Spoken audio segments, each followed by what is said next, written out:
একদিন এক বনে শিয়াল একদিন তারা একটা বড় খাদ্যের ভাণ্ডারের খবর পেল। আর গাধা হাঁটছিল।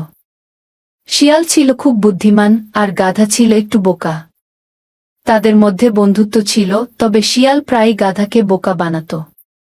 একদিন তারা একটা বড় খাদ্যের ভাণ্ডারের খবর পেল। বন্ধুরা, তোমাদের জন্য নিয়ে আসলাম এক দারুণ সুখবর। আমার এই চ্যানেলটা সাবস্ক্রাইব করো এবং নিচে একটা কমেন্ট করে জানাও। তাহলেই তুমি পেতে পারো এই সুন্দর ড্রেসগুলো থেকে একটি। মোট ৩০০ জন ভাগ্যবান পাবেন এই ড্রেসগুলো, তাই দেরি না করে এখনই চ্যানেলটা সাবস্ক্রাইব করো আর কমেন্ট করতে ভুলো না।